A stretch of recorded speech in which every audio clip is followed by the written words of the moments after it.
I lived in New York for 22 years. I now live in St. Louis. I moved there for love for my partner, who is a farmer and lives on a goat and cattle farm of his own.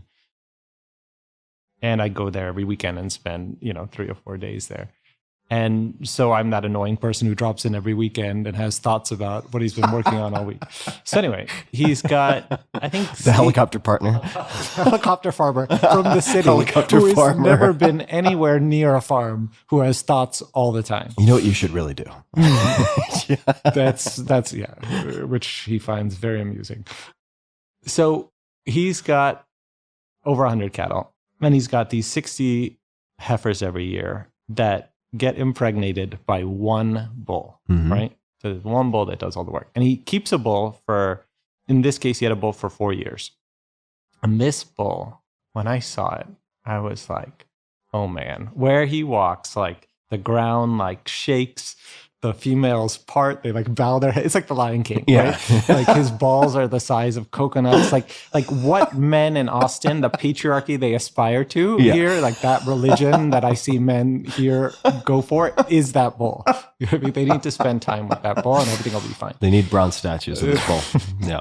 And so when I, was with, he was like, the problem is this bull has been here for 4 years, meaning he's now impregnated not just the heifers, but their daughters, their sisters, their granddaughters. Like the cows don't care. They just, so at some point you need to get a new bull. Yeah. So he goes and gets this new bull that he's very excited about. And he comes and brings the bull. And the first thing the bull does when it comes to the farm is it like nuzzles up to me and is really nice to me. And it's just this very like sweet bull. And over the next like few weeks, every time I see the bull, he's off like picking flowers or like hanging out with this little like orphan male calf and like licking him. And like the females are literally just staring at him, because they're all in heat and nothing's happening. And I said, your bull might be gay. And he's like, and this is where it gets interesting, because this is where it gets interesting. Yeah. Is where he's like, that's impossible. He's like, we tested it. It's firm. It's very healthy. It's a good bull. And the chance of a bull being gay and not impregnating these 60 females, he's like, it's maybe like 0.05%. In my head, all I'm thinking about is worst case scenario. Because if that bull is gay, that means he not only, doesn't get these 60 females pregnant, he loses a season. He loses all the money from the calves that's coming. And it's literally like a catastrophic thing that can happen to him. And I realized that people entertain worst case scenarios differently. His is statistically, this isn't happening. So therefore, I'm not going to prepare for it. I'm not going to spend $1 preparing for that worst case scenario because statistically, it doesn't make sense.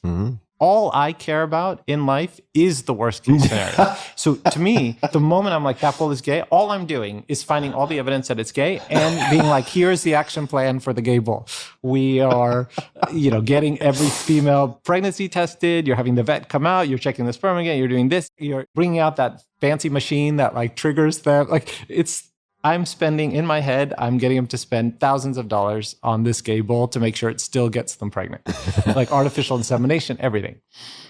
And I realized like it's just a different way that we operate. I told my assistant this on day one. I said, your job is to always think of the worst case scenario and insure against it. Like that's your only job. Like every day. What's the worst thing that can happen and make sure it doesn't happen. And doesn't think that way because he says that costs money. Because it just does. You spend too much money on things that statistically shouldn't happen. And I thought, there's something profound in that. So your bull might be gay has become the kind of like flag waving motto on the farm because it turns out the bull was not gay. It secretly got them all pregnant when we weren't watching. That's the funny part. So he was right. And so therefore it validates, he thinks it validates him. But to me, I think I get calmer and more at peace when that worst case scenario is protected against. If this is a shorthand where your partner, when you're catastrophizing, can say, Soman, this may be your bull might be gay scenario. Are you finding that you can use that experience to recalibrate a little bit? Do you need an external source like your partner to be like, pat you on the side like a sort of overexcited horse and be like, everything's gonna be okay? Okay. Because you and I are very similar in this way. Yeah. I haven't had the gay bull experience or the thought to be gay bull experience, but you and I have bonded over this worst case scenario, catastrophizing, which clearly if it had no utility, we wouldn't use it, but in excess sort of becomes its opposite, right? In excess. It's a helpful tool and then it becomes a hindrance at a certain point. But see, I cheat because I offload it to my assistant. Like that's his job. Yeah. Like I'm like, you're the worst case scenario person. So he's in charge of ensuring against those things. And now that, he's been with me a while, like in a way that's become his thing. And he's even more kind of obsessive about predicting all those things. And it's what makes him so amazing, you know, as he's risen in the ranks. And so in a way, like I'm a little lucky that I'm not the one staying awake at night. Outsource some of your worrying. 100%. I think having a partner who has the opposite viewpoint, if I was with someone who also had the worst case scenario, dangerous. Yeah. Dangerous. Because then you're just, who's gonna, screw in the light bulb when, you're too busy worrying against all the other like things that are never gonna happen. At some point, someone has to take care of like the basics.